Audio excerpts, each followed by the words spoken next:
Welcome to the Elk Talk Podcast with Randy Newberg and Corey Jacobson. Presented by the Rocky Mountain Elk Foundation.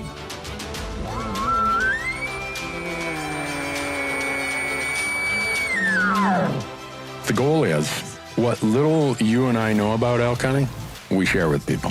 I've got an elk bugle, it's like 120 yards away. What do I do? First off, the thought would never cross my mind when an elk bugle 120 yards away to call anybody on a cell phone. All elk? All the time? Only elk? Only elk. Well, it's us having conversations, so we usually go down some rabbit holes, but If you hunt with Corey Jacobson, you will find the landscape is full of rabbit holes. We're just going to make this up as we go. and you look at it like, oh, that's a target-rich environment. But if you're trying to single one out, a solo target there is much easier to go into than a big group. We record everything, so there's no BSing, no lying, no faking it with us. Did we hit the record I button? thought I forgot to hit the record button. If you want to know something about elk hunting, this probably isn't the podcast to listen to. Should we give them a list of all the other podcasts where they might learn something?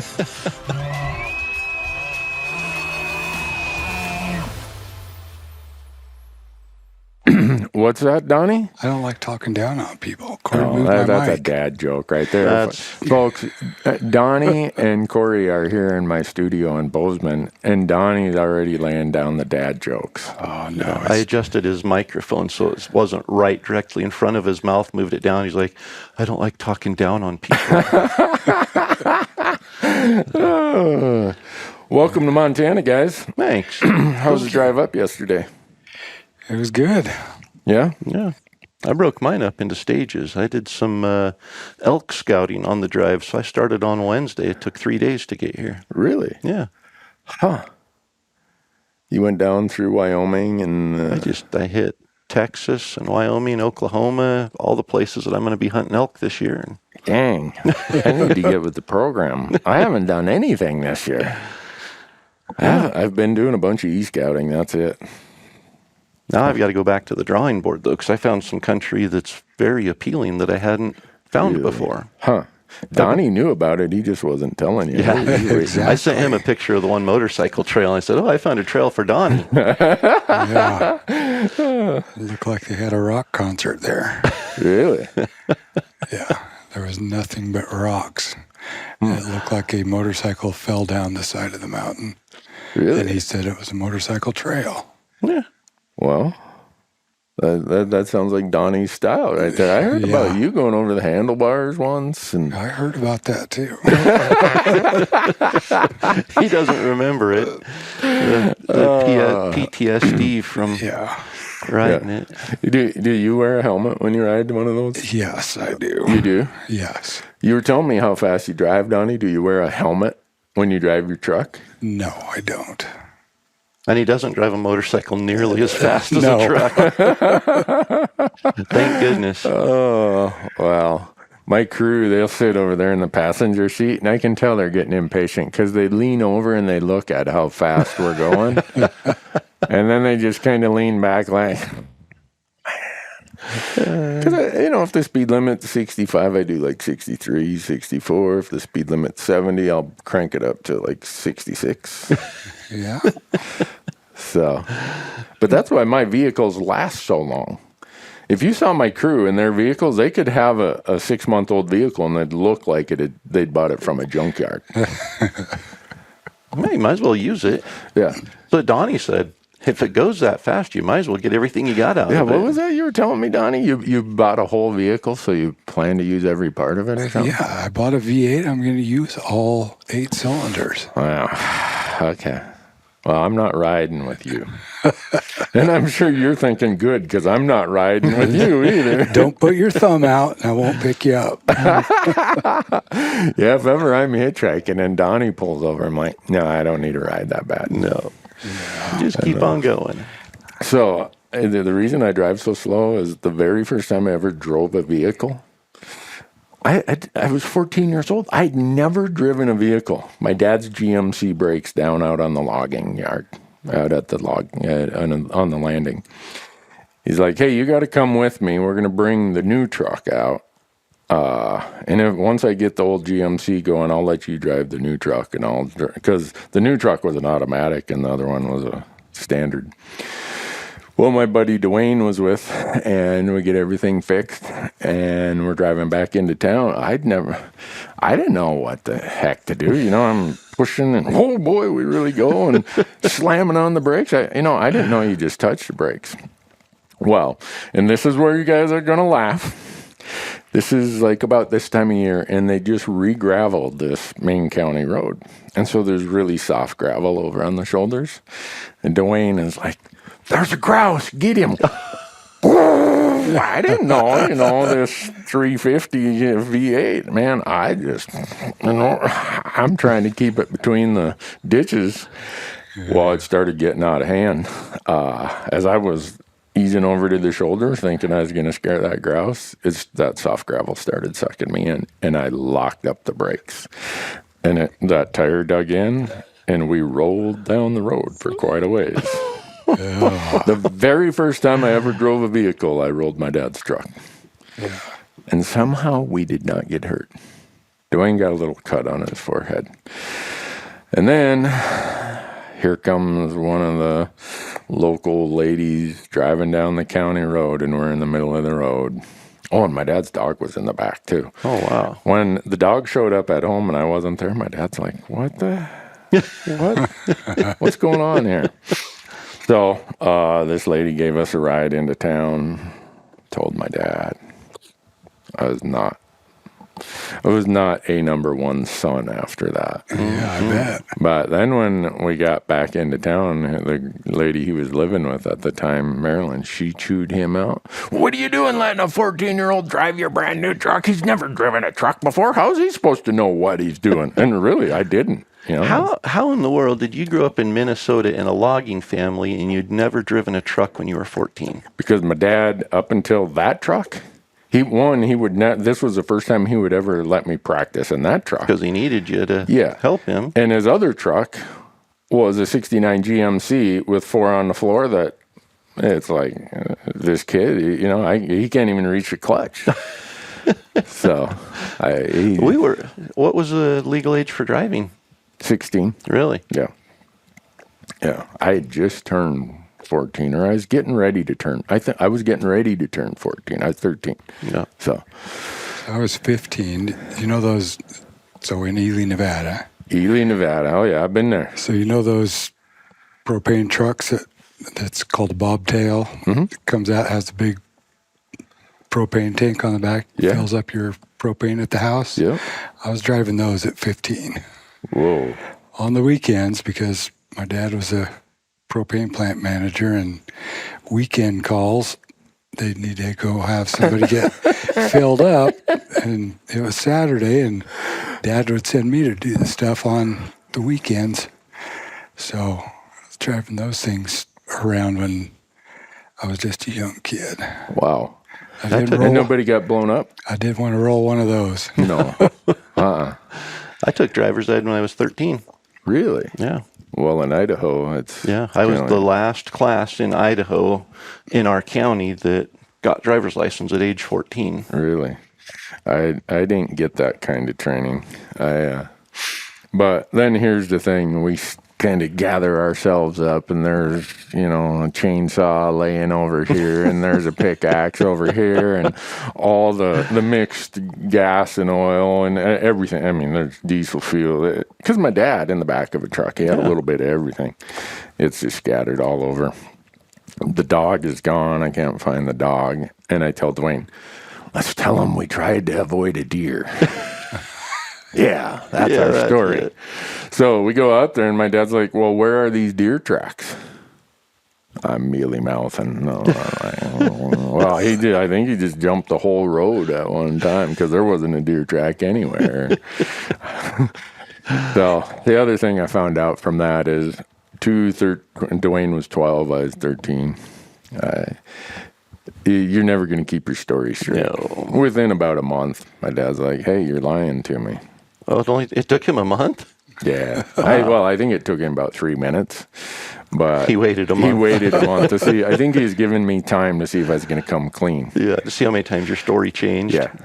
And I'm like, yeah, there was no deer. It's funny that story, what I got out of that experience led you to not drive fast nowadays. Correct. But you still go after the grouse. Yeah. With no hesitation. No hesitation that if I do this, I may cause injury, I may get in an accident. And the grouse was the root of the entire ordeal. So you could drive fast if you just quit chasing grouse. Well, if that grouse had not walked out on the shoulder of that road, yes, I probably would not have learned that lesson, and I'd be driving like Donnie. And you have a vendetta against grouse now because of that. That is why you are so passionate about chasing grouse. It might be. The number of roadkill grouse I've eaten would surprise people. Not of my own roadkill. That's the title of this episode. Yeah.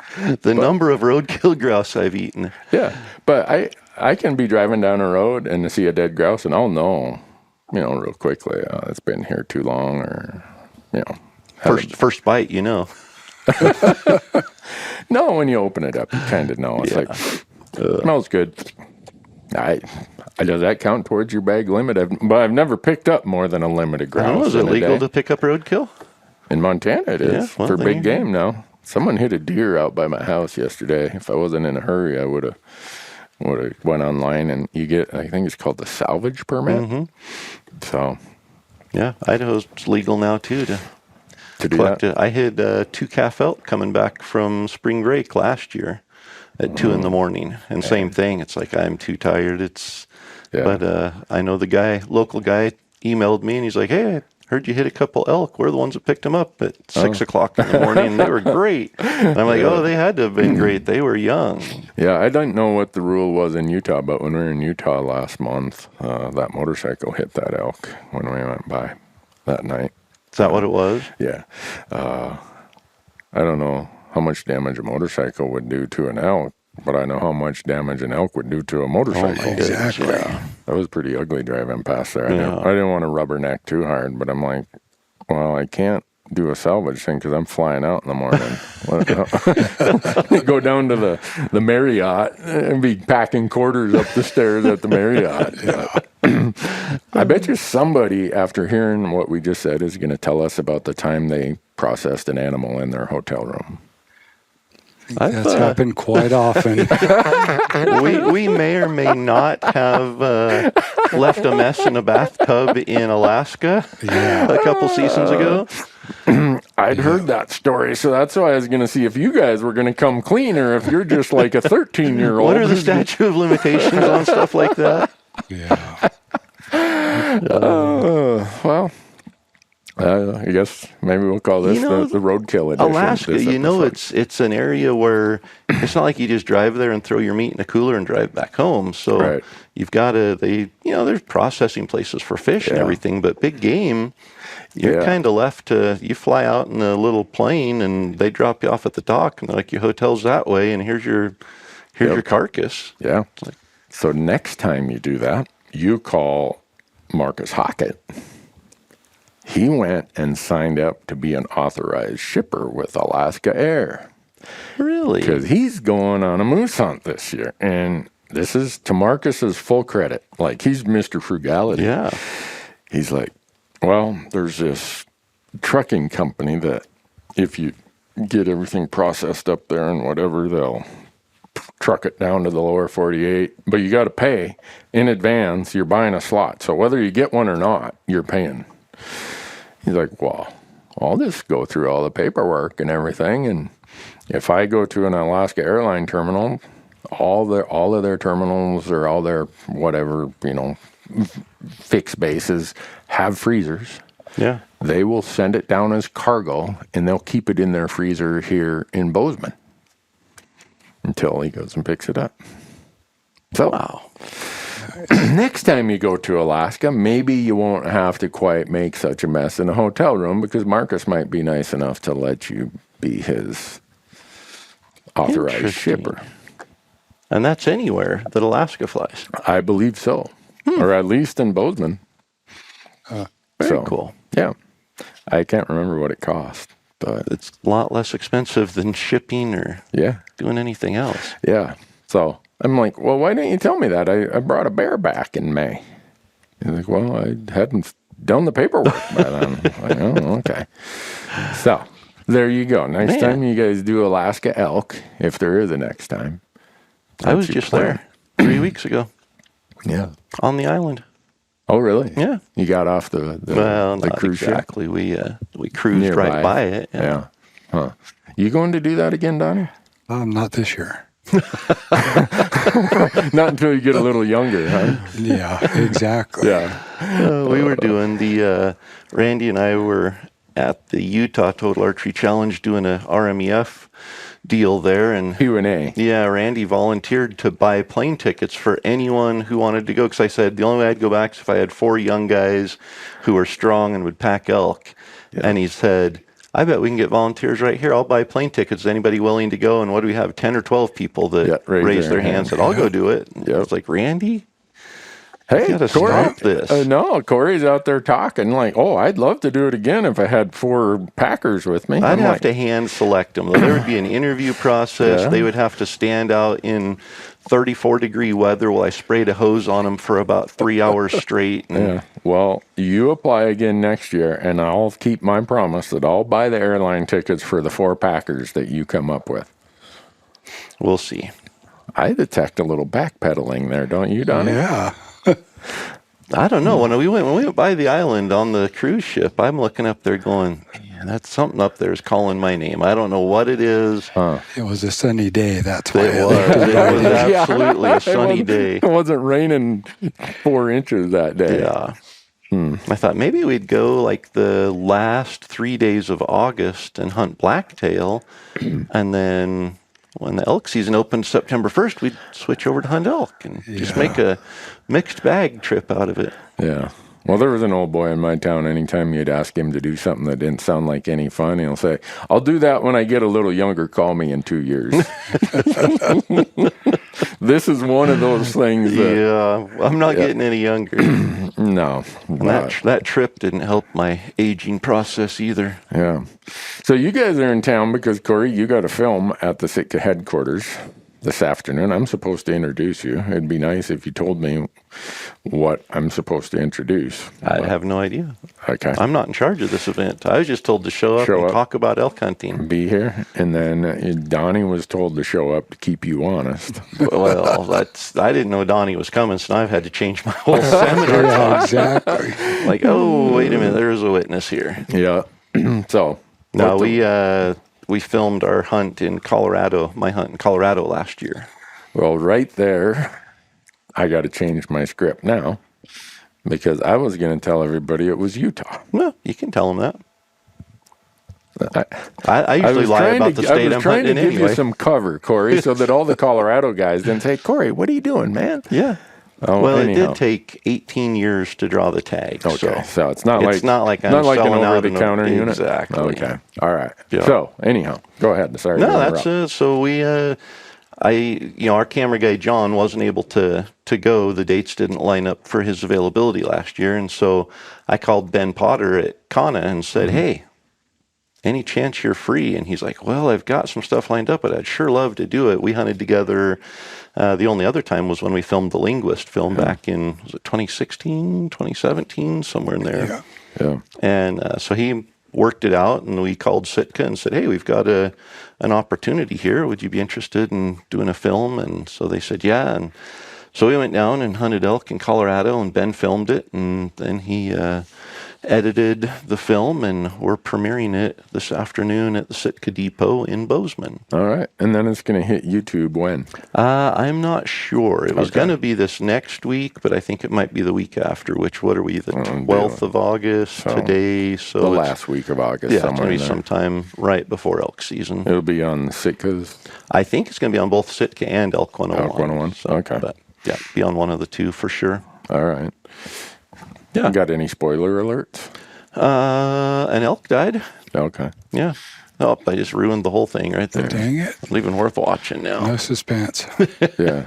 Any color commentary to that, Donnie? No, I will just say that I haven't seen the film. I saw some rough drafts, but the experience, we heard more bugles in the 24-hour period than we have ever heard before. Wow. Yeah. Wow, that's saying a lot. Extreme bugle festival going on down there. Yeah. Did you guys go early or late in the season? Middle. About the right time. Middle. Yeah, would we go down it was a little later. I mean, 17th maybe? Okay. 16th, 17th, somewhere in there. Yeah. We just released a film out on the Fresh Tracks YouTube channel about a Idaho Super Tag from I watched last it. year. I recognized it. Yeah. He shot that on September 15th, but leading up to that, it was so insane. I could not believe, when you were saying the amount of bugling, everybody in our camp, all of us were like, have you ever heard this much bugling before? And everyone's like, nope. You lay down at night and your ears just ring with bugles. Like it literally, you close your eyes and like, am I hearing bugles still, or is that just... Yeah. Well, yeah, it was pretty special. So but that was the same time that you guys were there in Colorado. Yep. Yeah. So. And it's similar, in Idaho, that unit takes, we don't have points or anything, and there's, I think, 5 rifle tags and 5,000 people applying for it or something.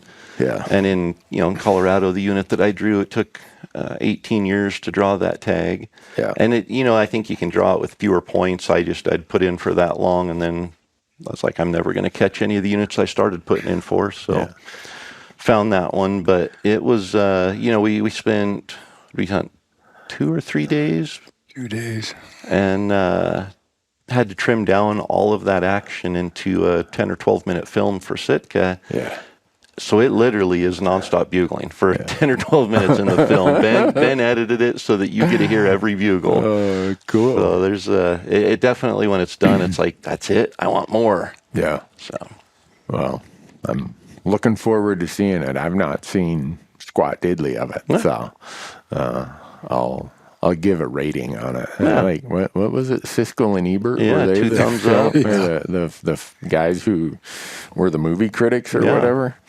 Or maybe we should poll the audience to watch it and then go to elktalkpodcast.com and let us know. Give it a rating. There you go. Yeah. Is it rated G? Oh, yeah. Well, there is blood, so it'd probably have to be That's PG. G. G is blood? You can't show blood in a rated G. Oh. Can you? I don't know. Do they even make G-rated movies anymore? No, I think they start at R. Yeah. Yeah. I mean, I'll watch a preview for a movie, and it's like, oh, that looks phenomenal. I wouldn't know. I haven't been to a movie theater. So if Hollywood was dependent upon me, there wouldn't be a Hollywood. Really? Yeah, I haven't been to a movie theater for so long. I'm trying to remember. Really? Yeah. So I don't. Well, I mean, I don't know what those ratings are. You can stream them now for a lot easier and stay home. And I still like the experience of going to a theater. That's really COVID. That annihilated my movie going. And I streamed every movie you could possibly watch. But I don't know. There's something about watching, Top Gun Maverick in a theater. Really? Yeah. Donnie, you go to movies? Yes, I do. Really? Date nights. Huh. No, my wife, she's like, I'll call my girlfriend and we'll go to a movie because she knows if I go, I'm going to complain about the price of the popcorn. I'm going to complain about the lady with the big beehive hairdo who plopped down in front of me, or the little kid in the back who keeps pushing on my seat. It's like, honey, I just spent $50 for this. You know what? You explained 3 challenges right there, and one action can solve all of those. What is that? Jump up and yell at the little kid and spill your popcorn all over the lady in front of you. Oh, there you go. Then she moves. Yeah. Well, we've never had a good time at a movie. Wow. So I don't go. Do you have like a home theater? Couch. Yeah. Surround sound? No. I can't. See, we have a home theater even, and I still like going to the movie theater. Yeah, see, I just barely even have a TV. And when you live out in the south of town here where I do, the internet is like, it sucks. Yeah. You aren't streaming anything. Yeah. So, are we going to talk about any elk hunting in this? Or I thought we were. Yeah. Oh, we're talking about a film premiere. That's... All right. So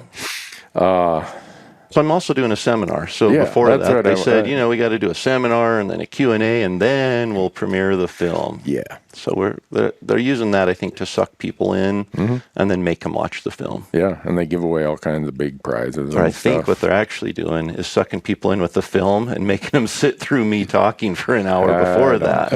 I don't think so. What are you going to talk about? I'm going to talk about elk behavior and how it changes throughout the rut and how that change in their behavior affects the way that we need to approach calling. Sounds to me like that course you did for outdoor class. Yeah, a little bit. Kind of? Yeah, I think... sounds to me like something they could learn at the University of Elk Hunting. There's definitely some of that in there. It's funny because you'd think you talk about, like the University of Elk Hunting, I put everything I know about elk in there. Yeah. But you can organize things and structure things in a way that it almost seems like new material. Okay. Like I talk about the different seasons and what elk are doing, the life of a bull elk throughout the year. So I talk about how they're in bachelor groups and they move off to staging areas and all that. And then I talk about, attitude of elk. And if you're calling to them, you need to use emotion. And there's two things that elicit emotion in an elk, a cow that needs to be bred or a bull that wants to fight. Well, then you take all that and kind of put it together, and it's like, okay, so here is the calling strategy as you evolve through the season. As these bulls leave the bachelor groups and they get irritable and go off by themselves, they're going to be a different animal to try to call in than 2 weeks later when they're with a herd of cows and they're actually establishing dominance and fighting other elk. And then a week later, they're going to be so focused on breeding, they've already established dominance that you've got to approach them completely differently with calling than you did a week ago. And so that's the premise of the seminar, is talking about what the elk are doing, the difference between a mature bull and a satellite bull during each of these phases, and how different calling tactics will trigger different reactions out of the elk. You believe that stuff, Donnie? Or is this all some conspiracy theory that Corey's putting out there? He definitely has a way of fluffing things up. What he means is I have a way of stirring elk up and getting reactions out of elk. I'm sure that's what he meant. No, it definitely is a different realm when the elk are together versus when they're by themselves, or even a herd bull that was the herd bull with all the cows, and a younger bull early in the season has all those cows. Yeah. Well, next week when the bigger bulls come out and now took his herd away from him, and now he's a satellite bull, he's bugling and acting differently than when he was that herd bull. Yeah. So I'm going to have Donnie do my song. Yeah. He summed it up right there. There you go. So right now, by the time when this episode airs in a week, the bulls have rubbed. They're no longer in bachelor groups. They're dispersing. They're staging near the cows. And the younger bulls think, oh, this is my chance. Ooh, look at this. Yeah. Yep. Only to find out that they're not really a herd bull yet. Yeah. Even though they get to play one for a week. Yeah. Yeah, he's just with his mom and all of her friends. Yep. And then like, your son is acting weird this year. Yeah. And then the herd bull comes and kicks him away from mom. Yeah. And then each of those require a different calling strategy, is what you're saying. Yep. And it was, even on the film from Colorado last year, when I shot my bull, the Donnie set up calling behind, and we had a little raghorn that came right by us going straight to Donnie. And then the herd bull comes in with all the cows, and he's not coming to the calling. Yeah. And he's pinned in on the cows. And so, I mean, it's just, you see just in that little clip, the difference in what the bulls have, what they're looking for, what they need, their attitude. And then the other cool thing is I've spent the last 2 days scouting, and I went and picked up 3 trail cameras we had left out since August 22nd of last year. Whoa. So we got all of, the end of August. So we got the early season, we got preseason, we got peak rut, we got everything on trail camera. And it's amazing to see. I mean, you literally see the rut unfold on trail camera there. Wow. Just, all the cows and calves are at the water. They're coming in there in August. And then all of a sudden, you start seeing a couple smaller bulls showing up. Mm-hmm. And they're hanging out with the cows on August 29th, 30th, and they're rubbed, but they're white antlered still. And you'll see a big, 320-inch 6x6 come in completely by himself on September 2nd. And you don't see him again until September 20th. And then he's with the cows. And he's just out wandering. And you'll see 3 or 4 of these big bulls just show up at this water hole one time, September 4th, September 6th. And then you don't see them again. And then all of a sudden, September 14th, 15th, 16th, and 17th, there were like 11 different bulls at this water hole at all different times of the day. And they're just, you can tell it's just chaos right then. That 3 or 4 day period, every bull in the woods is running frantically looking for cows. Yeah. And then from the 20th through the 29th or so, all you see is this one herd bull comes in and there's 20 cows with him and they leave. And then there's just little bulls coming into that water hole for the next 3 hours after that. Yeah. So, I mean, it was really cool because I did this, the PowerPoint for this seminar. And then I went and checked the trail camera. I'm like, this is exactly what I just talked about. Yeah. This is so cool to have like literal footage of exactly what I'm trying to explain of how they're, the dynamics change, the structure of the elk herds change, the attitude, you can almost see the franticness in these little 5 points that come into the wallow and they're just thrashing and they go and look at a tree and they're running circles around there and they're kicking mud up. And it's just like, I've got all this energy and I have nowhere to put it. It's like, that's the bull that you could call in right now by literally getting out and shutting a car door. Yeah. Like he is so fired up that. Are you going to have, I guess, since you did your outline before? Yeah, I don't. I mean, I have all the footage on my laptop, but I didn't have time to incorporate it into the PowerPoint. Huh. Well, hearing you say that and talking about this progression, going back to that Idaho Super Tag hunt we did. So 2 nights before season open, we're glassing, and this bull that Scott ends up shooting, we see him. He's got 30-some cows with him, and he just, we got some footage of it. He got his antlers in the roots of a sagebrush, and he just pulled that thing out of the ground, and it went 20 feet up in the air, and he's just like letting the world know. Opening morning, we're listening, and we're like, man, that sounds like him.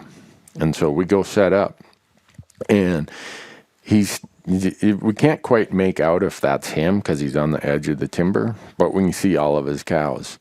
And here comes this other bull that it's not a body size, maybe the size of him, and he's a big, I mean, that thing was like a crazy body size.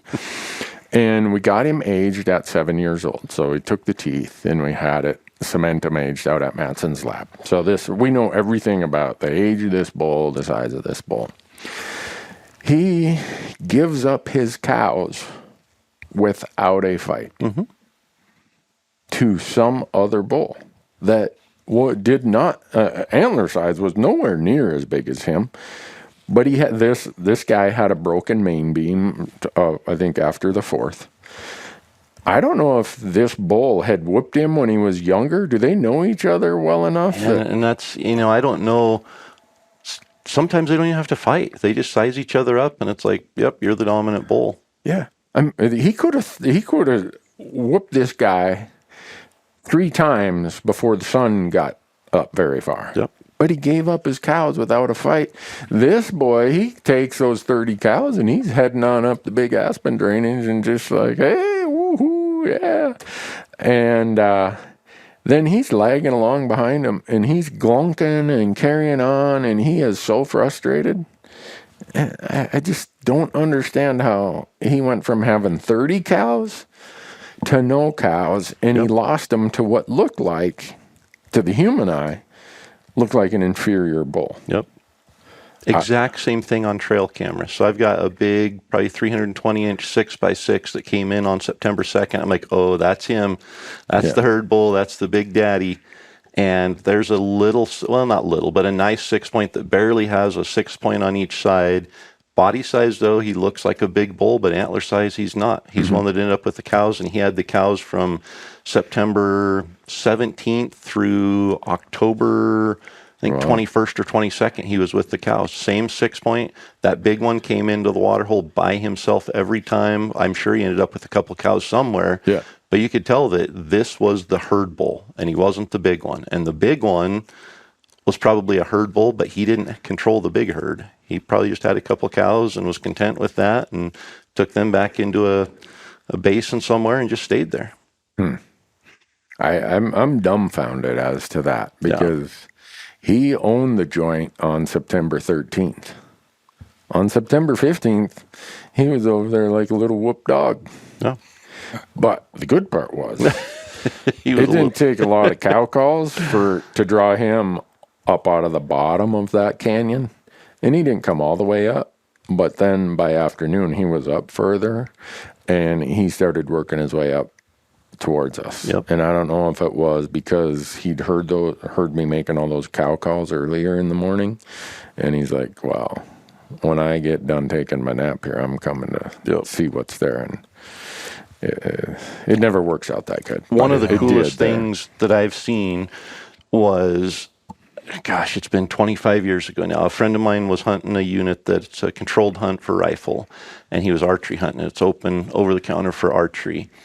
And he called me and said, hey, I shot a really big bull last night, and I'm having trouble tracking it. Can you come help me find it? So we went, and he's explaining to me, called this bull up, and he hit it a little bit high, but it was broadside and, had decent blood. So we tracked, and we spent probably about 10 hours that morning into mid-afternoon. And finally, it's like, man, I haven't seen blood for 4 hours, and there's tracks everywhere. I'm like, I don't know. I don't think you got it. He's moving uphill here, and it's in super steep, rugged country. So he's like, all right, well, let's go over on the other side of the canyon. There's a bunch of bugling over there last night, and we'll do an evening hunt over there. So we go around on the canyon and clear across the canyon, and it's just probably 1,500, 2,000 feet to the bottom of the draw, up the other side. We took the road across and went down the other ridge on the other side. And we go down there, and a bull starts bugling. We work in. It's the bull he had shot the night before. And this bull is like a 360-inch 6-point, just a giant. And the night before, he had probably 30 cows with him. So we're glassing him. He's bugling. He's standing out all by himself. You can see the blood stain high in that pocket up above the lungs there, underneath the backbone. Just didn't catch anything vital. And he's bugling his head off over there. And he's bugling at a bull across the canyon on the side we had been tracking on, where he came from the night before. And this bull on the other side of the canyon he's a good bull, probably 320, 330, and he's got all of this bull's cows now. This bull, like I'm saying, 1,500 to 2,000 feet to the bottom, and then back up on the side we're on is this bull. He's bugling, and we watch all of these cows leave the big bull that they're with now, come all the way down the canyon and come up to this herd bull that they'd been with the night before, just from him bugling back and forth there. All those cows left. The other bull that's over there that had the cows is so mad. He's running, he's thrashing trees, he's doing everything, but he won't come down the canyon and up and follow those cows. He just stays over there. Just from a bugle, though. And so that's, that was my first real experience of the bulls use their bugles to establish their dominance. Yeah. And, that the display bugle that we talk about, they're displaying dominance to the cows, and they will call cows from across the canyon away from another bull just by their bugle. Wow. I just figured maybe they know each other from past skirmishes. Yeah.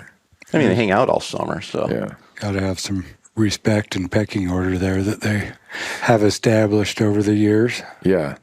I don't know if this bull, if he later in the season would have finally got up the courage to go get his cows back, or if he's like, well, I'll wait till next year. I'll be 8 years old next year. And this old boy, he's going to be 12 next year. I think I can get him next year. Yeah.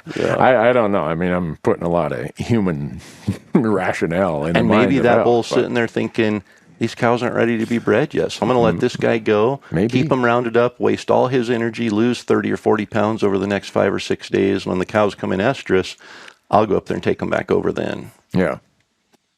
Well, on our channel, on the Fresh Tracks channel, in a couple of weeks, you're going to see our Wyoming general season rifle elk hunt in the backcountry from last year.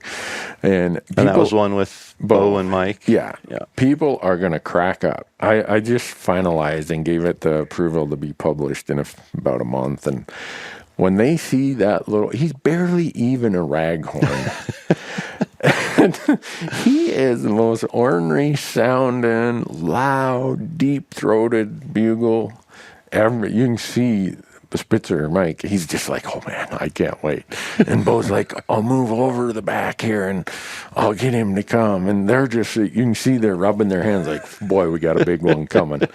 And this guy steps out and Mike looks at the camera like, that him? And you hear Marcus say, that's him. But I guess that's why they're elk. They're all individual, just like they're different attitudes, different. I mean, it's just like when you start looking at it, you realize there's that loudmouth little punk over there that will not quit bugling, and he's just running his mouth, and he thinks he's the king of the woods, so he'll come right in there. He's arrogant. Yeah. And then you've got another one that's old bull that's just smart and wise, and he'll bugle once in a while, but he's played the game, and he's going to be a little bit harder to coax in. And then you've got the quiet one that is curious. It's just you put all that together, and you start kind of thinking in human terms of attitude and psychology, and it's like, elk aren't all that complicated. Yeah. It's, if you want to start a fight, it's going to be hard to start a fight with a quiet, timid bull.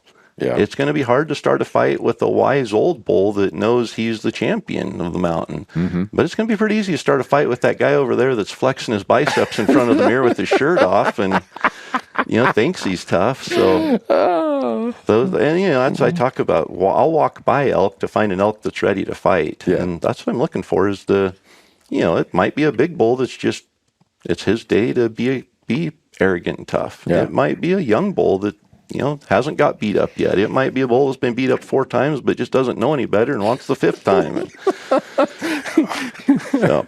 Well, I guess when you think about it that way. So when you're explaining that in my head, I'm saying, okay, every one of those require a different strategy and approach. But every one of them are susceptible. If you know what is the right approach, right. Yeah. Calling strategy. Yep. Yeah. The downside is, though, there's, how do I say this? If the old saying is, if all you use is a hammer, everything looks like a nail. In other words, if the only tactic or way you call is just this, you try to do that in every situation. Yep. And it works sometimes. But there's the whole other part of the spectrum where it just isn't going to work. Yeah. So what's that say? Experiment? Try? No, I mean, but I think it's an educated experiment. You definitely want to look at it and analyze, which bull is this? Mm-hmm. Is he the teenager that's running his mouth? Is he the 25-year-old who's just so full of testosterone, that he's at the gym pumping iron and he's doing everything, getting ready for that big fight, and it's fight time? Or is he, a big bull that's out there and he's been to the dance several times. He knows how to leave with the ladies and he doesn't need to play the game. And so as you look at each of those things, you've got to analyze, what can I do to convince this bull to come to me? Mm-hmm. Is he more interested in cows? Is he desperate for cows? A herd bull that has 30 cows isn't desperate for cows. Yeah. So you can give him all the sweet cow sounds you want, and he's going to sit there and be like, that's great. I'm not going to leave 30 to go find one. Right. Unless his 30 aren't in estrus and this one is. Then he might, so then you've got to utilize that. Is there a satellite bull that literally just got beat up like what you're talking about? Mm-hmm. A bull that now should be a herd bull, but he's a satellite bull because another bull just came and took his cows. He's probably a little embarrassed, a little bit upset, probably pretty susceptible to coming in to a smaller sounding bull or to some cows. And so you just have to look at each situation each day, and it changes from day to day. As you go from that bull being by himself in a staging area, he's irritable, he doesn't want any company, this is his territory. It's pretty easy to walk in there and make him mad. But he's not going to come into cow calls because he's not ready for cow calls. He knows there's no reason to hang out with cows on August 30th. Yeah. So you got to get in close and you've got to irritate him. Then a week later, he's out wandering. He's looking for cows. He's covering a bunch of country. He finds a group of cows that has a small bull there. He's probably not ready to fight yet. He might just try bugling and get the cows to come to him. Yeah. But then a week later, he's going to fight everything he sees to let everybody know he's the dominant bull and those are his cows. And then a week after that, he's going to be with the cows and he's focused on breeding. He's like, I'm not going to even bother with these other bulls now. So, I mean, that same bull from day to day takes a completely different strategy to call in. Yeah. So I've been waiting until we had both you guys again. Donnie's like, I didn't know I was walking into this. Yeah. Because we get so many questions about setups. Yeah. And you guys have hunted together for a long time. And you guys know the setup game. Since Donnie was young. Yeah. Really? Yeah. If I was young, you know how young Corey was. I'm still young. Yeah, man. Well, as I say, Donnie, there's a reason I got an A in history. It was easy. There were only 3 presidents you had to remember when I took history. Somewhat joking. But anyhow, we get all these questions about setups, right? Some of them are about when someone's solo, but a lot of them are about, hey, me and my partner, we're still trying to figure this out. You guys got any advice, any general things of what to do? Or maybe you approach it with, here's a whole list of things not to do. Because you guys, at least in the footage, it looks like you guys have a pretty intuitive understanding of whoever's the caller knows what the shooter's going to do and vice versa. Does that just come over time? Or mistakes, problems, successes? I think after you I think that we kind of figured each other out like after the first year. Okay. Just repeated setups, even if it wasn't an encounter, but you had a bull bugling, you're setting up trying to make that encounter happen. And being able to kind of read each other and know, okay, when I'm up as a shooter and I know where Corey's at and I can tell what he's doing, I can tell if he's sweeping off to one side or the other to get to kind of steer the bull, if he's raking, and then you can also identify if, okay, the bull's not responding and it's time to move forward. You don't want to just sit there and wait all day. If the bull's moving off, come back, regroup, figure out what you're going to do. Maybe he stays where you were at your shooting position and you're moving up a little bit farther and you let off a couple of cow calls as a shooter up ahead to see if there will be a response. And if there is that response, the caller at the back now can take over and you go back to being silent up at the front. It definitely comes with, hunting together and that experience together and time together. But it's also, we have the same vision, the same goal of what we want the outcome to be. And that is whoever has the bow in their hand is the one that's going to make it happen. I mean, as far as putting a tag on an animal. Right. So if I'm the caller and Donnie has the bow in his hand, I know it's up to Donnie to put the tag on the animal, but it's up to me to get the animal in front of him. And that's my job. And so I think both of us understand that we play different roles at different times.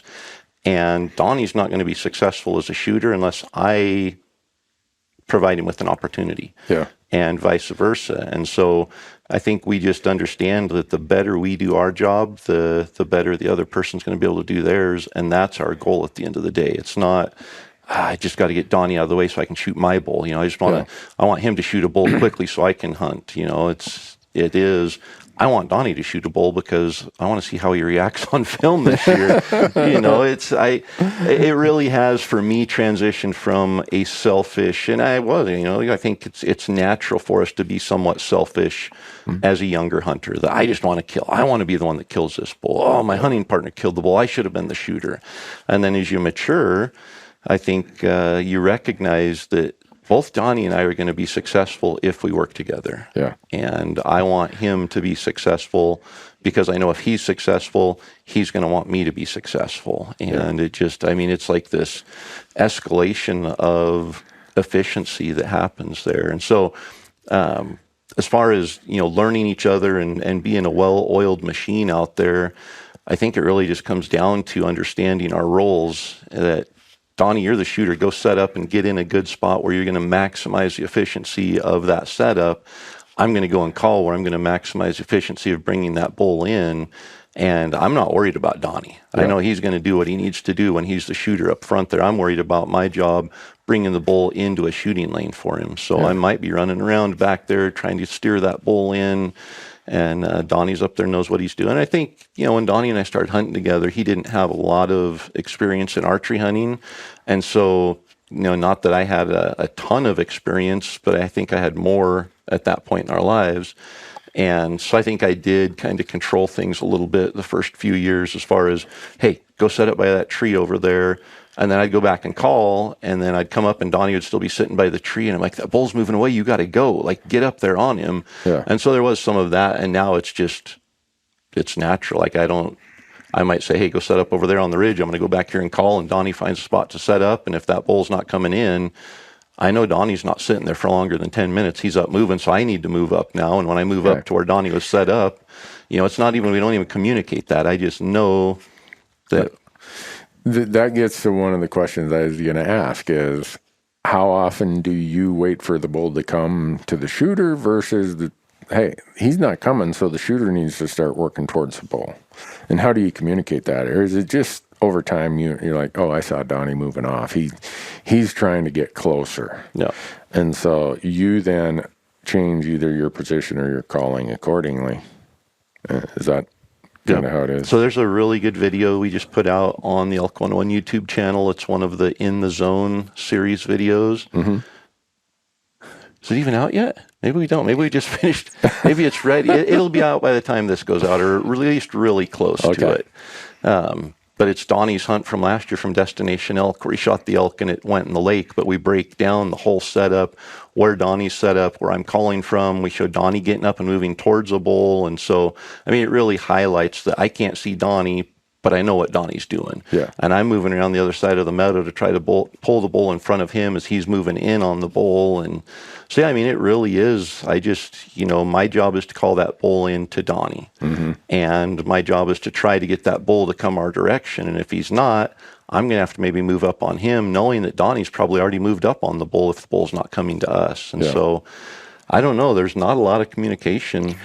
No, and it's a matter of knowing the communication that you've had prior. Yeah. And a lot of times if I'm back calling and nothing is happening and Corey knows nothing's happening, he will either let out a cow call that we recognize with each other that we communicate that way. 3 cow calls. 3 quick cow calls. Either you come to me or we are moving ahead. Yeah. Or it's not working with me back there calling. Corey realizes it. He will bugle from his shooting position. And okay, it's either working, it's not working, or we might be getting ready to move forward and be on the chase for the bull. Uh-huh. So if I'm the shooter up there and I bugle, Donnie knows, hey, we aren't escalating the situation here. So Corey just bugled in closer to the bull. So he's either trying to fire the bull up and be close to the bull and get the bull bugling. So then Donnie realizes I need to keep calling from where I'm at. Or, like he said, we're moving in on the bull. Corey just bugled to get him fired up. Now I need to go to Corey. And so, I mean, there's not a whole lot of options. We don't overthink it too much. It's just a matter of if the shooter is supposed to be quiet and he bugles, there's a reason. Yeah. And I need to go up there and find out what that reason is. If I cow call 3 times, no matter what we're doing or where we are, if we cow call 3 times, that means regroup. Let's get together. Either the situation, the bull busted and we need to regroup, or the bull's not coming in, let's regroup and come up with a different strategy. But it's always 3 cow calls means let's get together right here. Come to me. Do you think there's benefit in for partners to get more accustomed to just go every setup that, even though it's low odds, you do it anyhow because you're going to learn. And you're going to learn about each other and your habits. Yeah, there's always benefit to setting up, but I wouldn't just set up knowing it's low odds. I would do everything I can to increase the odds. Okay. You know, it's like I've seen people set up in the middle of an alder patch before. Yeah. And it's like, you don't even have shooting lanes. Yeah, you're completely hidden, but you're trying to kill this elk, not hide from it. Yeah. You know, you want to stay hidden, but you also want shooting lanes. So don't set up with a bull that's screaming his head off and all you need to do is shut a truck door to get him to come in. Mm-hmm. Don't go and set up in the middle of an alder patch. Yeah. You know, take your time and take an extra 30 seconds and find at least one shooting lane and say that bull is likely to come through this opening before you set up and try to call him in, because if you set up in that alder patch, you have zero chance. Yeah. So don't just set up in a low chance setup. Take a little bit of time to increase that chance. But yes, even we'll set up sometimes if it's questionable. You know, it's like the wind is kind of iffy here, but let's see if we can do it. Let's see if we can pull it off. And 9 times out of 10, we can't. But you learn something from it. It's right. Like, oh, if I'd have been set up over there, when the wind switched, it went this way. And I should have known that because the wind switch is 180 degrees and I'm set up over here. And so, I mean, if you're looking, there's something to learn every step you take in the woods. Yeah, every setup, every time that you get into that setup situation, it's a learning opportunity. Yeah. What did we do right? What did we do wrong? Mm-hmm. Maybe when you get back together in group, when you regrouped together, was I too far back from you? Could you see me? Could you not see me? I'm really good at telling Donnie what he did wrong. Exactly. I've learned a lot. Donnie and John, they've got it down. You talk about hunting partners and then the dynamic of a cameraman there. Mm-hmm. I didn't realize how much fun they were making of me behind me when I was leading out there. I thought I was in control and I was the leader, and they're back there shaking their heads going, just let him do his thing. It'll work out. But yeah. He's that big bull out there strutting around, tearing stuff up. Yeah. And we're just back there watching. Yeah. Is there ever a time where the shooter does any calling when you're tag teaming like that? Yeah.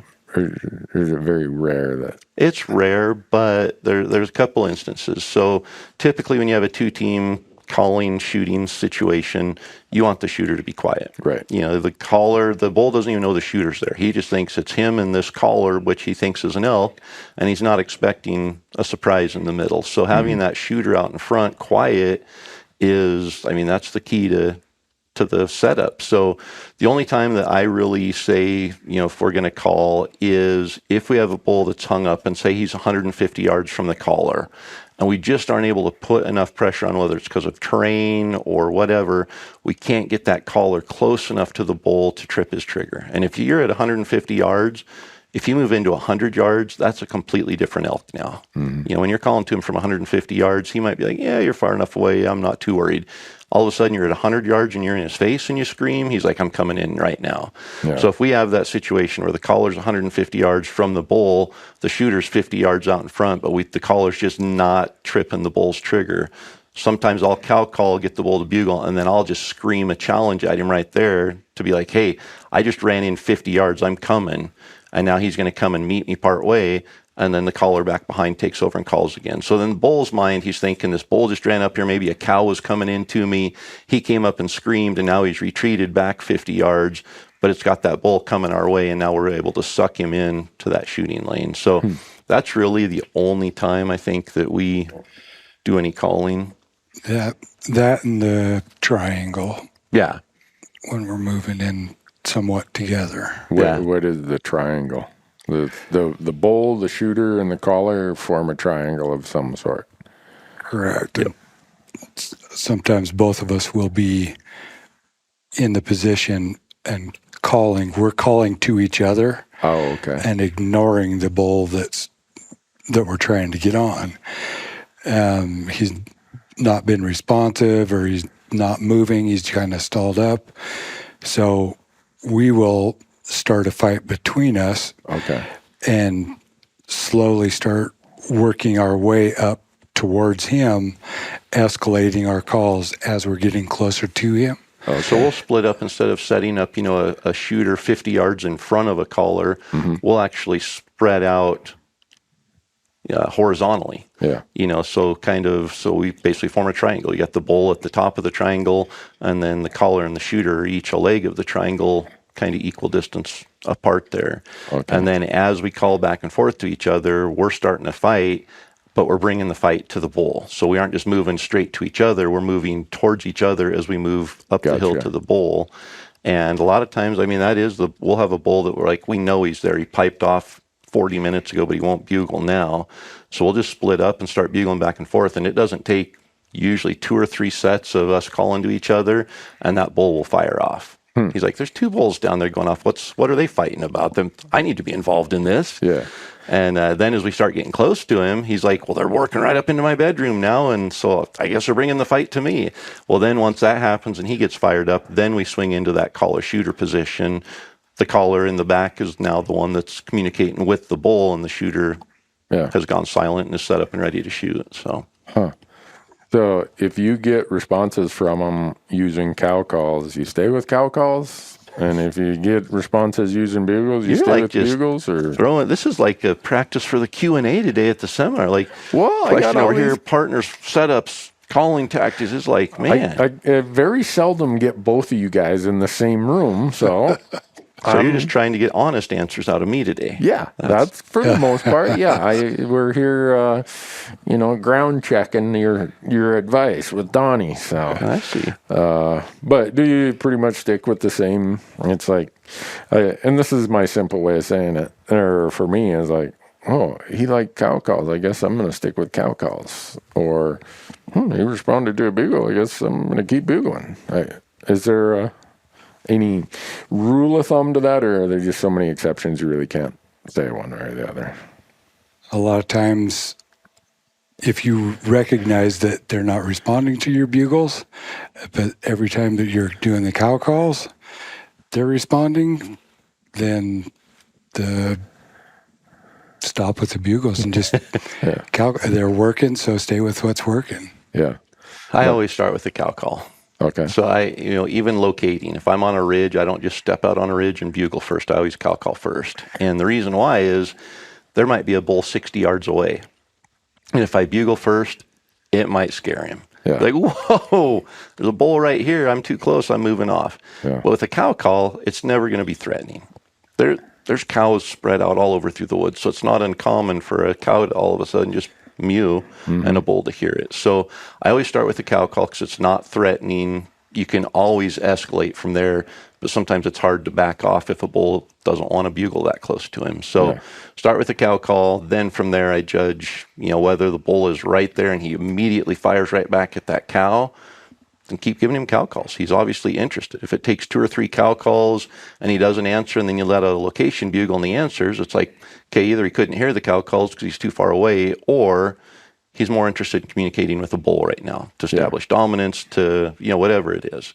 So I always start with the cow call, and then based on the bull's response to that, determine what the next step is. But with that being said, I almost always escalate to a challenge bugle. Okay. I'll use cow calls to work in close, get the bull fired up, whatever it is. But when I want that bull in my lap immediately, I give him a challenge bugle.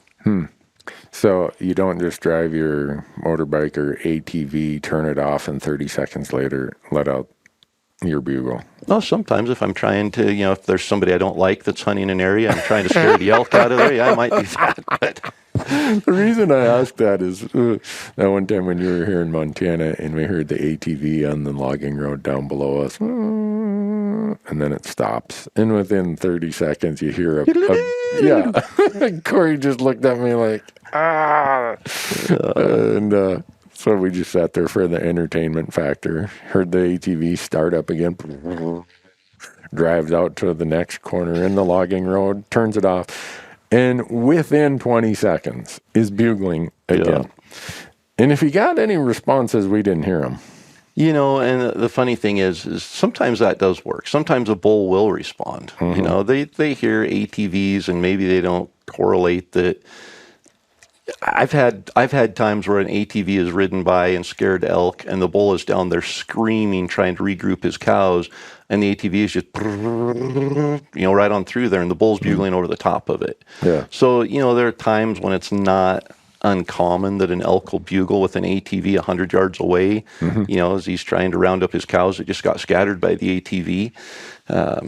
But that's going to be the exception, not the rule. And so if I'm hunting off a the area we hunt's a motorized restricted area, so we can use motorcycles to take camp into an area, but we can't hunt off of it. So we can set up camp, and then from camp, everything's on foot. Yeah. So it's not like we're riding a motorcycle up to a ridge and getting off and bugling. If there's nothing there, we ride 4 miles away and bugle again. But there are areas where you can do that. Yeah. And if I'm going to do that, I'm going to stop and give it at least 3 or 4 minutes. And I really think if there's a motorcycle trail there or even a truck, elk are used to hearing that. Right. If the elk's 300 yards away from the road, he's heard every truck that's drove by that morning. It doesn't make him not bugle. Right. But if you get out and the radio's still going and you're talking and then all of a sudden you bugle, he's like, that bugle came from the exact same location as those voices that were just 15 seconds earlier. Something's not right. Yeah. So you got to give him time. Yeah. Well, I figured that was probably going to be the answer, but I thought, maybe you can give me a little hint about how you just drive around on my motor scooter. And yeah.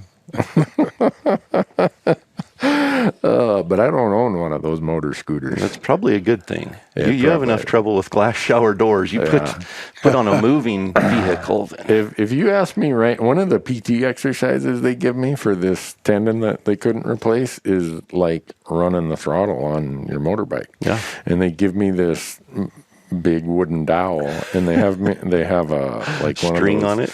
Yeah, one of those stretchy, exercise bands, and they make me twist it and keep twisting it. And I stand on that band and I keep twisting it until it gets tighter and tighter. Within about 3 of those exercises, my wrist is so fatigued, and like my days of riding a motorcycle are over. Not that I was ever a good motorcycle rider to start with, but so don't got to worry about me. But I bet you I could still lead a lawnmower with that. But it's for me, this is a sidebar, but if this sounds weird, but I feel like this summer my concentration on my archery shooting is more purposeful. Really? Yeah, because I'm aware of that missing tendon. I'm aware that my wrist now has a tendency to cock in towards the inside where my thumb is, because I don't have the tendon on the outside. So when I'm pulling my release back, I really am focusing on, okay, am I relaxing everything there? And I know that sounds weird, like you should do that all the time. Yeah. But it's just the reminder, because it feels a little different, and it forces me, okay, bubbles level, yeah, okay, everything's relaxed, thump. I'm actually shooting better this summer than I have in past years. And I don't know if it's just a worry about it or an awareness about it or what, but it's just probably more of a focus, a concentration on it. Yeah. There's got to be an easier way than falling through a glass door, though, to improve your archery shooting. I am pretty sure. But you guys would get a kick out of this. I was thinking about this last night when I was at home, because now I have a 10-yard marker at my archery range. And this is almost embarrassing. I use my 20-yard pin at 10 yards. The reason is I want to know when I'm shooting at a grouse at 10 yards, I stand up above the blue. Because I want to know exactly where it is. I want to take his head off. So you're hitting about 3 inches high? No, about 2. 2? Yep. Grouse pin. Yeah, my 20-yard pin is now my grouse pin, but instead of holding right on his head, I hold right at the base of the neck. Right where the neck joins the body. Yep. You can't go wrong there. You either take his eyeball out or you shoot his head off with the base of the body. Yeah. You guys would have cracked up, though, because there's a mark out in my yard because I got 20, 30, 40, 50. And you're going to have to talk to a target company and see if they'll make you a grouse target. A little miniature turkey. Yeah, and my old neighbors, they sold their house. I used to be able to go stand in their yard, and that was my 75-yard distance. But now I got new neighbors, and I don't want to walk over there and say, "Hey, you don't mind if I wing a few arrows across your driveway here, do you?" It's but that's all right. Anymore, I shoot at such close distances. Yeah. It's nice to shoot long distance I'd never do it hunting, but man, when you shoot 80 yards, 10 shots at 80 yards, and you walk up to 20, that dot looks huge. It's like, how could I not hit a 2-inch dot at 20 yards? You know, it highlights your issues and helps you work on them. And when you overcome your issues at 80 yards, it's a non-issue at 20. Yeah. So it is nice to extend that range, but you can do the same thing at 50 yards, at 60 yards, instead of just repetitively shooting 100 shots at 20 yards, that's not helping you. Yeah. Go back and do that at 60 yards and overcome all your issues there. Yeah. Then all the yardages that are closer than that are going to be cake. Yeah, I'm not taking any 50-yard grouse shots. Really? What? 10 yards? You think you can get closer? Yeah. I know I can get closer.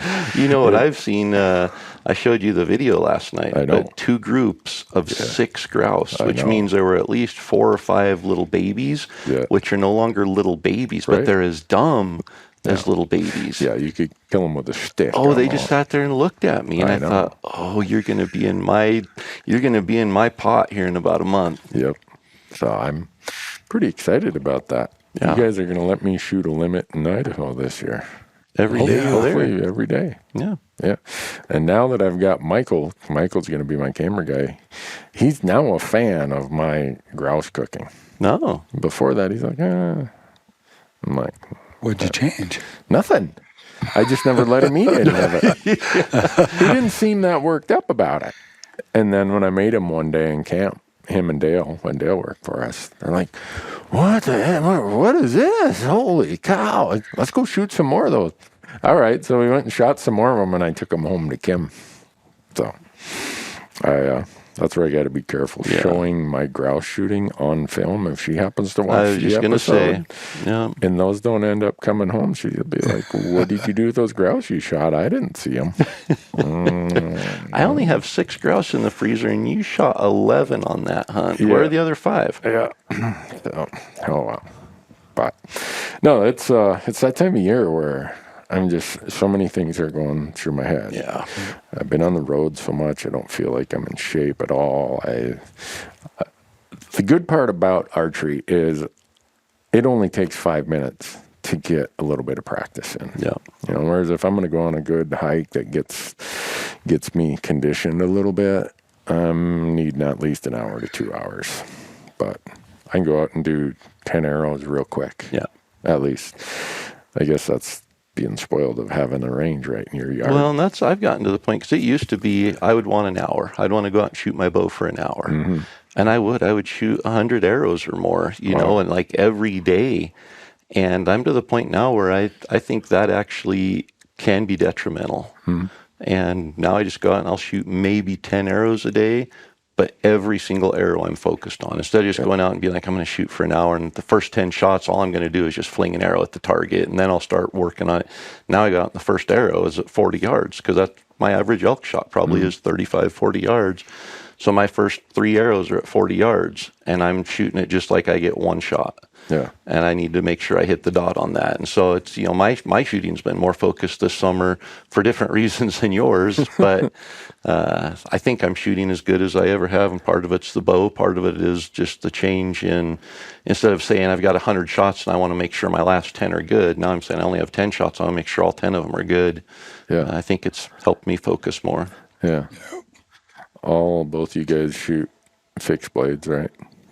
I shot a mechanical on that axis deer I shot this summer. First time I've ever shot a mechanical. So I'm not going to hunt elk with them, but I'm definitely more open to, before Idaho, it was illegal to shoot them. Yeah. So it didn't matter. But now that we can, I think I would shoot a deer. I would shoot a bear with a mechanical. I don't think I'd take a chance on something with as big a bones as an elk has. Yeah.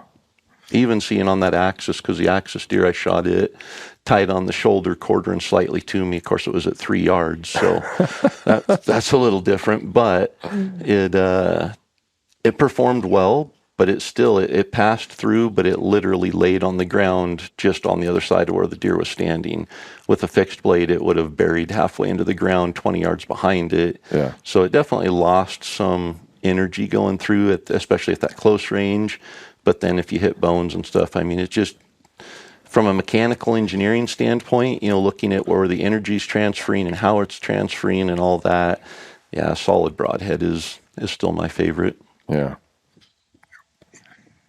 Donnie just nodded his head. The audience can't tell that you nodded your head, Donnie. No, I've never shot the mechanicals at any animals. Yeah, me either. And it's been working for quite a few years. And why change? Why change? Yeah. And just the horror stories that you've seen and heard over the years with the mechanicals as well is just...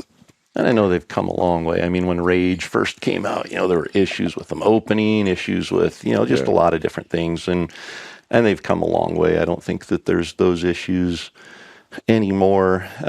But really, I look at it, I'm like, okay, what are the benefits of shooting a mechanical? Mm-hmm. And it's really, the big thing is everybody says, well, they fly just like a field point. Well, so does a fixed blade if your bow's tuned and your arrows are tuned. I mean, there's no doubt.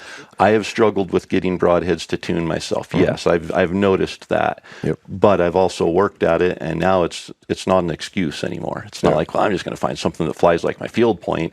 It's, I need to work on my bow to get my broadheads to fly like my field point. So that gets rid of that argument. The other one is, well, you can get bigger cutting diameters, and they cut a bigger hole. Absolutely, there's no doubt. But I'm shooting 4 blades on a G5 Striker X that has 4 cutting surfaces that, I don't know what the diameter is, 1.25 inches or something, but it's sufficient. Mm-hmm. I get massive blood trails with that, and I don't punch a great big hole through both sides of the animal like a mechanical might, but I get plenty of blood, and that's the thing. The downside is you hit a bone or something, a mechanical is going to struggle with that energy and the momentum because you've got energy transfer taking place on those blades open up and things happening there. So I think what you gain in maybe a bigger cutting diameter, I think is not enough to outweigh what you lose in if you don't hit perfectly. If you hit perfectly behind the shoulders, don't hit a rib or anything on an elk, mechanical is going to slice that thing open and it's going to be devastating. But it's archery hunting and things don't always go perfectly and Come on! I thought everything went according to script out there. No, that's all. That's just what we show on video. We don't. That's been the fun part for our videos. We do show the everything. Yeah. I mean, we might not show everything, but we show failure, disappointment, misses. If we lose an animal, that's just. Yeah. We want it to be real and not just show the social media side of it that, here's a big animal I shot. Right. There's a story behind it that's not always glory. Yeah. We don't show finishing shots. Like sometimes, you hit an animal, say you hit it in the spine or something. I'm not going to show a guy walking up and finishing off an animal. Or if the animal's, it's terminal and they're still laying there. Yeah. It's like, there's a private boundary just over there, 400 yards. I'm putting another bullet in there. We don't usually show those finishing shots. And some people are like, I want to see it all. It's like, you get the gist of it here. I don't, it's kind of weird when you make media content. No matter what you do, someone feels you should have. You're hiding something. You're showing too much. Yeah, someone we're going to be judged. Yeah, which is fine. I accept that. That's part of the gig. Yep. So. And that's it. You've always done a good job. You've always had haters, and you just smile, and it doesn't get under your skin. I get one person that questions something I do, and it bothers me. It's like I need to prove that, justify why I did what I did because I know it's right. Man, the last year. Yeah. I don't know if it's COVID or what, but people just don't have a filter anymore, and they don't have common courtesy. I mean, I'm not speaking in general. There are a lot of people that have less of a filter. I've gotten more emails and messages from people. I'm like, you'd never say that to my face. Right. You would never walk up to me and say, you single-handedly have ruined elk hunting. Yeah. There's more people in the woods and it's your fault and you've ruined it. Yeah. And I get those messages regularly now. Yeah. And so it has caused me to step back and be like, is there truth to that? Like, you know what? There's a negative benefit there. Mm-hmm. But what's the positive benefit? Right. You know, are we doing more good than harm? Mm-hmm. And I think that the answer to that is yes. Yeah. Otherwise, I wouldn't do it. I'm not here for glory or ego or money, you know, any of that. I love hunting and I want to see it protected, and that's my motivation. And so it is good to get some of those and stop and evaluate. You know what? Am I justifying what I'm doing? Mm-hmm. Is there a reason that maybe shouldn't be there? Yeah. And it's been good. It still hurts when people say mean things, but it's. I'm beyond that. I know you are. You've always been good at it. You know, is or it is. Everyone's gonna have their own ideas, but I know in our content we sit down in all of our pre-production stuff. Like we've spent the last 6 weeks pre-producing every episode to the best you can. Right? Yeah. You get out there. This whole is like the old Mike Tyson's statement. You know, everyone's got a plan till they get punched in the nose. Well, we have a plan when we go out there, but as quick as the elk punches us in the nose, it's like, all right, time to pivot. But from pre-production to the end of production, we're always trying to think about that stuff. You know, how can we do the best we possibly can? Yeah. And there might be a time where it's like, in retrospect, a year or two later, I wish we would have done that slightly differently, but we learned from it, and I know there's no lack of effort on our part to be as much beneficial and positive as we possibly can. But then there's the flip side of that of how do you provide information and education without pissing off the people who think they're the gatekeepers or who should or shouldn't be allowed to be a hunter. Totally. And I think for me, the bottom line there and the real deep foundation of that is, why are you providing that information? Mm-hmm. And I think for me, it's not because I want to be known as an expert. It's not because I want attention or any of that. It's because I want people to succeed. Mm-hmm. And then you look at it, it's like, well, why would you want people to succeed? The more people that succeed as elk hunters, the less elk there are and the less opportunity there is. And that goes back to that, what do you call it, minimalist thinking or whatever. Well, scarcity abundance. Yeah. And that for me is my whole motivation for educating people on elk hunting, for sharing my passion for elk hunting, is summed up in one sentence that Will Primos said. And he said, if you teach someone to love something, they're going to protect it. Mm-hmm. And that is my whole motivation for everything that we do, is I want people to be passionate elk hunters, because I know that if there's passionate elk hunters, they're going to protect it. Yes, that means there's going to be more elk hunters in the mountains. Mm-hmm. That means that the trailhead's going to be more crowded. I understand that. I deal with it too. Mm-hmm. You know, we hunt the same public land trailheads as everybody else, and we see it and we get frustrated.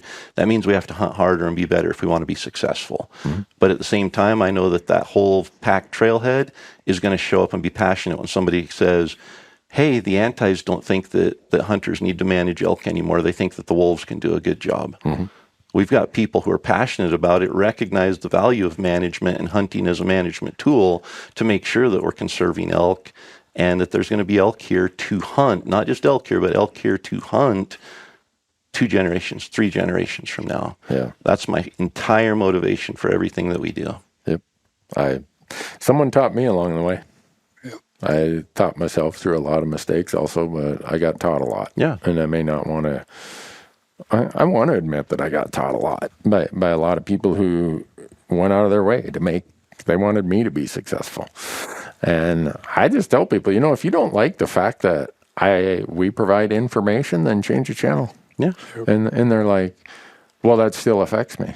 Well, I don't know what to tell you, because as long as my wife lets me do this, as long as my liver doesn't give out or I don't get eaten by a grizzly bear, this is what I get up to do every day. Yep. And so instead of, I think that's, and I look at it, I try to look at it from their standpoint, and I understand it. Mm-hmm. Like I do. Like I absolutely get it. Hey, Corey and Randy are putting more elk hunters in the field. Okay, it's not fair. I want that mountain to myself. I've had it to myself for the last 10 years. Now there's out-of-state trucks there. It's like, listen, every state, with the exception of Colorado, limits how many non-residents can hunt in that state. Right. So the number of non-resident hunters is not going up. Right. They are finding different areas. There are tools out there that help them. Randy and I share information to help them utilize those tools to find their own areas, and that might be your area that you hunt. And I understand that's not cool. Yeah. So what do we do about it? Right. Well, calling Randy a sellout, calling Corey, a ruiner of elk hunting isn't solving a problem there. We're giving avenues to solve these problems too. Yeah. What are you doing to open access? What are you doing to put more elk on the ground, on the mountain? You know, if you don't want people from Michigan coming to Colorado hunting, what are you doing to get more elk in Michigan? You know, there are organizations that are doing that. Are you supporting those organizations? So it just goes back to your scarcity versus abundance. Yeah. Are you trying to limit other people so that you have more? Or are you trying to create more so that you have more? Yeah. That's my approach to it. And anyone who is paying attention to what's going on in Washington right now and Colorado, this is going to have to be a podcast that we get into that, Corey. But, just this week, the Washington Fish and Game Commission met, and they now have the governor stacked the deck. 6 of the 9 are either avowed anti-hunters or avowed opponents to the North American model of how we've always managed wildlife in this country. And they have put forth their proposal now. It was presented this week that hunting should no longer be one of the primary management tools. If that doesn't get your attention, folks, I don't know what does. And if you think it's hopeful that just 20 guys in Washington are having to fight that fight, no. They need all the help they can get. Yeah. Would you rather see 4 more people at the trailhead that are going to show up and fight that fight, or you want to stand there by yourself and fight the fight and be at the trailhead? Yeah. Because you aren't going to have a bow in hand chasing elk if that for too much continues. Yeah. And then now Colorado, they just had their big thing about quote-unquote mutualism, which I call it exclusivism. In other words, let's exclude the idea that humans are part of this landscape like we have been forever. Their governor just appointed 3 new commission members. One is an attorney that teaches animal rights at the University of Denver. One is a person who promotes, their term is non-harmful wildlife nuisance management. And then turning the rabid raccoon back loose into the forest. Yeah. And so I've been talking to a lot of the Colorado guys. I'm like, where is this coming from? I view Colorado as like this hunting state, fanatic hunters. And they're like, well, the governors, I don't know what the right term is here, but husband, so the first gentleman, I guess you call it, is an avowed animal rights person. And so he has the ear of the governor, and the governor is like, okay, yeah. So what it brings forth is, using Colorado as the example, an unelected official, the governor's husband, is not elected, not appointed, not anything. And they've figured out how to use our current governance structures to implement their end goals. Yep. And I got to be careful because I really get off the rails on this stuff, and I try to stay calm about it. So I've channeled that energy in a different way that Andrew McKeon from Outdoor Life and I'm going up to Glasgow, where he lives here in Montana in a week, and we're going to spend 2 days. We've already scripted 4 episodes about this. And I know this sounds alarmist, but this is not just a couple ragtag people trying to do this. Yeah. This is well-funded. This is groups that have been trying to do this around the edges for a long time. And now they've all united in their own front. and they're picking off, okay, what states? We got Washington. We have a favorable governor there. We got Colorado. We have a favorable governor there. They're looking at all the other states, Oregon, California, New Mexico. So they're coming out here to where people think of the West as, okay, that's like, we're conservative. Yeah. Values hunting as a part of life. Yeah. And if this doesn't have you concerned as a hunter, I hope I can somehow wake you up. Yep.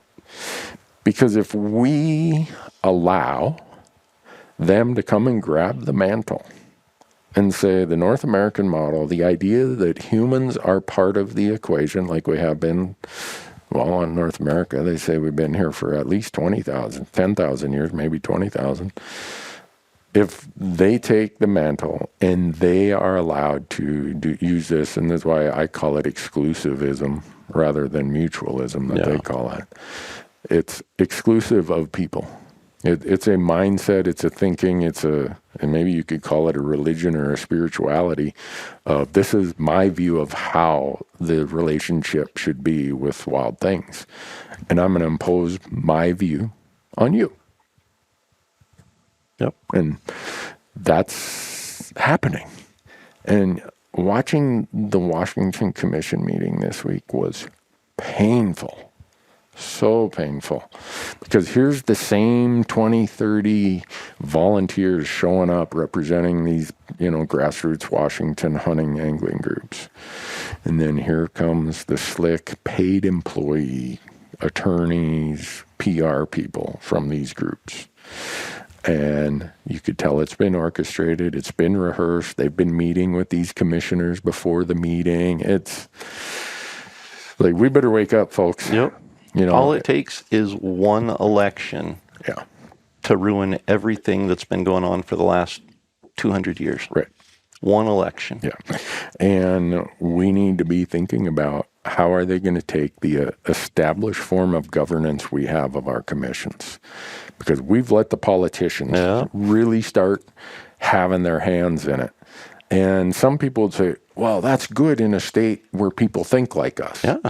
Okay, it is, but it's not in states where people don't think like us. And you look at Washington. Mm-hmm. Aside from a couple cities on the left coast, they're conservative minded. They're hunting. Right. They're hard workers. They're farmers. They're outdoors people. They think like hunters. Right. Oregon's the same way. Mm-hmm. The whole 2/3 of Eastern Oregon. Yeah, put it to a vote. It's going to go.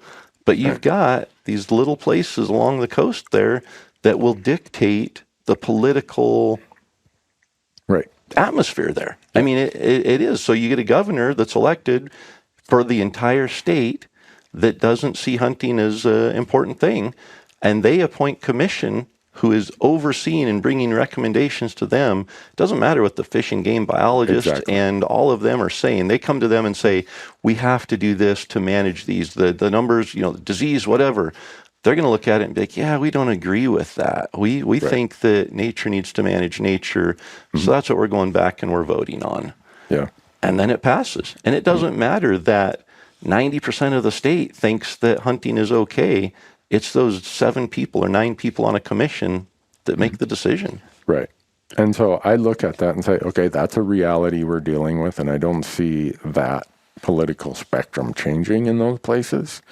So how do we grab the initiative and make sure that the governance structures and the way things happen can't be manipulated this way? Because we've always went kind of on the basis that, a governor's going to appoint people. There's guidelines. They should have a background in this. They should have an interest in that and represent this stakeholder or that stakeholder. These groups are like, we aren't paying it. Those are recommendations. So we're going to have to figure that out. Because if we don't, and then the traditional North American model of what we've benefited from for the last 100 years is junked, which these groups want to do, and that's what the proposal is. That was you could tell in Washington that's the direction they're going, even in spite of their biologists and their leadership in the department saying, wait a second, You can see where they're going. Yep. So that better be a lesson to every other hunter, angler, trapper State.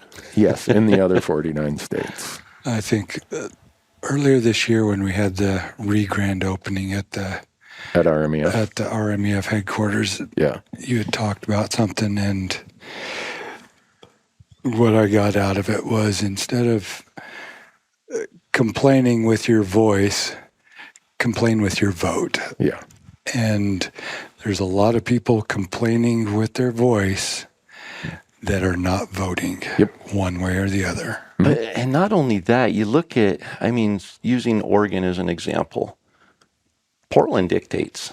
That's just the reality. Right. So you can look and you can say, geographically, 95% of the state is going to agree with hunting. They're going to agree with the North American model. But you've got a governor in Portland who appoints 7, 9 commissioners, whatever, that they know from Portland that are same ideals as them. It doesn't matter if that 90% of the people vote for anything other than the governor. They're going to get outvoted because of the sheer population in that one area that, they're going to vote for this governor. Because hunting's, whether they agree with it or disagree with it, it's not important to them. Right.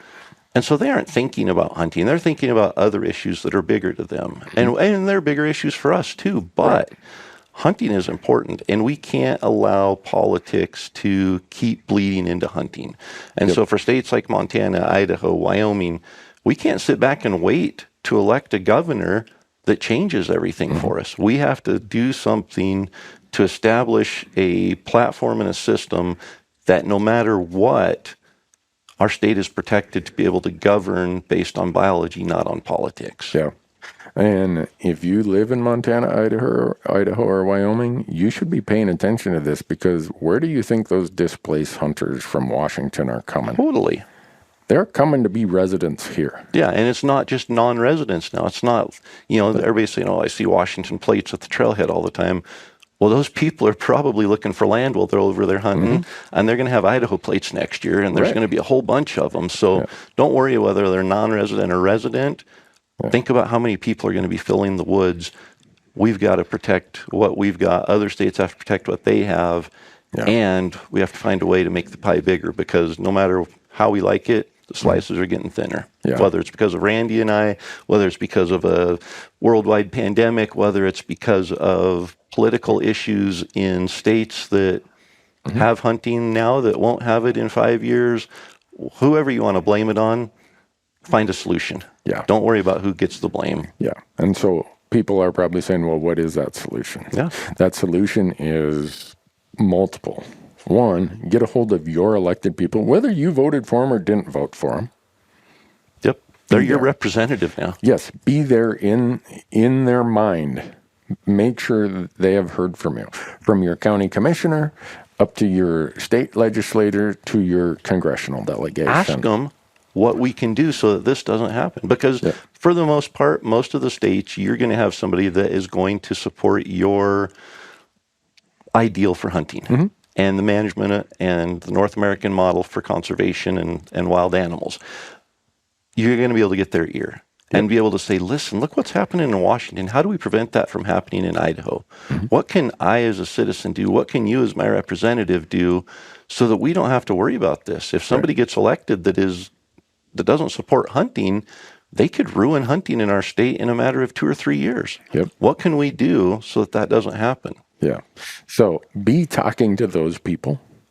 We also have groups that the more they hear about this from their membership, the higher it gets up their priority list. Because every group has 20 different issues that they're being tasked with, and they have limited resources. So they're like, okay, we got to allocate our scarce resources to the highest priority according to our membership.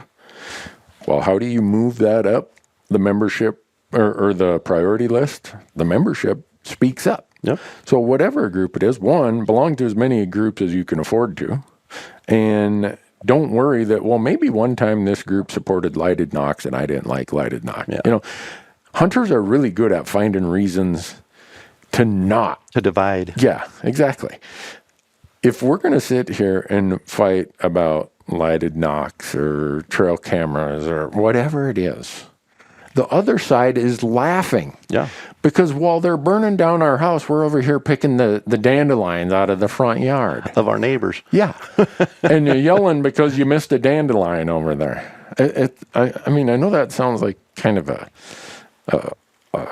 hyperbolic statement, but it's the truth. Anyhow, I don't know how we got on that topic. I am not going to let it rest. It is too important. Yeah. People might say, that's just in Washington right now. Trust me, they're trying to do the same thing in every Western state. In Colorado, it is well underway. In New Mexico, it's well underway. And you can bet every urbanized Western state is going to see this same effort. Yep. So, anyhow. You guys got to go give a seminar. Yeah. Donnie, what's your role in this? Moral support. Moral support, huh? Yep. I got a button in the other room there. When you hit it, it's a bull beep. Bull beep. We call it the BS button. So maybe you should take it to the seminar. Oh, don't do that. Hit it, and then I'll go, bull. Yeah. My wife bought me that. I bet she did. Yeah, because I'll be watching the TV, and I'm like, bulls. So she bought me a BS button. It's so funny. Does she have her own? It was the only one in the house, and I brought it to the office because I got tired. Because she was using it all the time. I got tired of her.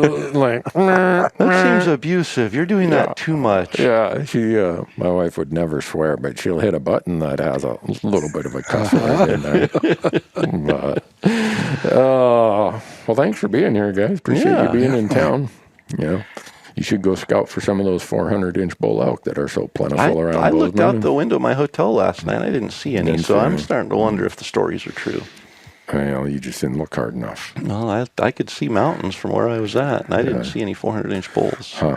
Well, I saw a lot of people. They'll be here in archery season. There are people all over the streets in downtown Bozeman. Isn't this place like an anthill anymore? I thought there was like a parade going on. It literally packed on the sidewalks, both sides, as far as you could see. It is every day in the summer. That's crazy. Season. Everybody's walking around with their Yellowstone T-shirt on, whatever that movie is or series is, and every dude is walking around trying to be Kevin Costner. It's you know what? I saw a group of people. There must have been 20 of them. All the guys had on cowboy hats, but that was the only thing Western about. Like, I'm looking at them going, those cowboy hats just don't fit. Why are they wearing cowboy hats? Yeah. I didn't even think about that. Mm-hmm. It's the number of people who come here looking for, what is it, the Dutton Ranch? They're like, they think this is real. And I can't remember, it was one of the universities or one of the state agencies did some study of polling people with tourism and stuff. They figure that series Yellowstone, just in the first, 3 or 4 seasons, has brought just under $1 billion of tourism interest. To this part of Montana. How do you capitalize on that? You need to start like a Yellowstone ranch where people can come and live that life for a weekend or something. Yeah, I guess we got to have some. I guess they murder a lot of people in that show, is what I hear. I don't know. Someone told me it's like The Godfather meets Bonanza. Yeah, kind of, yeah. Is it? So I don't know. Maybe we got to have some fake murders or something go on there. I don't know. Yeah, it's busy here, Corey. I was surprised.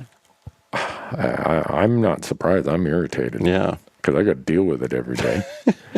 So that's my plug for the Montana Tourism Agency. There you go. Yeah. If you come to Bozeman, bring your own rock because you're going to need one to stand on when you're here. So, and bring your own cowboy hat. Oh yeah, you got to have one to fit in. Oh yeah. It's so funny when you see that guys walk. You can tell they're like they did not fit underneath a cowboy hat, and you could tell they had just bought them. They were just brand new looking and stiff, and it was like, that just looks awkward. But man, they were strutting right down the sidewalk like they belonged in a cowboy hat, and they were in Bozeman, Montana to prove it. Yep, looking for Kevin Costner. Yep. Oh, I don't know. How we got on that? That has nothing to do with I don't know how we get on either, so. anything. We just sit around and talk. And That's why there are no 400-inch bull elk this week. They show up in archery season. Oh, gotcha. Everyone that got away is pushing 400 inches. There you go. So, only here in Southwest Montana. Yep. Well, guys, have fun at your thing. I'll go there and do your introduction. I appreciate it. I got to come up with some I want to bring your button so that as you're giving me the introduction, I can make sure and keep people honest. Well, thanks for being here, folks. Really appreciate it. Hope you're getting ready for hunting season. Yep. We'll catch you next time. It'll be a hunting season after this episode. So. Yeah. I hope that we got a big story to tell. We'll have big stories off for sure. All right. Good luck out there. Yeah. Donnie, say you got a dad joke to leave him with? Oh my gosh. No. This always comes down like to the last minute of everything, and then, hey, you got a dad joke? Or you want to give us one for next time? I don't have one, but I did since you're talking about all the strange people in town, we stopped at the gas station on the way. There's an ATM outside, and there's a guy standing there on one foot, and he's got his head all cocked one way, the other way. And I went over and everything okay? And he says, I'm just checking my balance. There we go. Donnie pulls through just when we needed him. I saw him looking on his phone before we started. He knew it was coming. Anytime he sits down with me, he pulls out his phone. He's like, I better have a dad joke. Well, hopefully people are checking their balance. Yeah. It'll be decreased here in a couple of weeks. Yeah. Thanks so much, folks.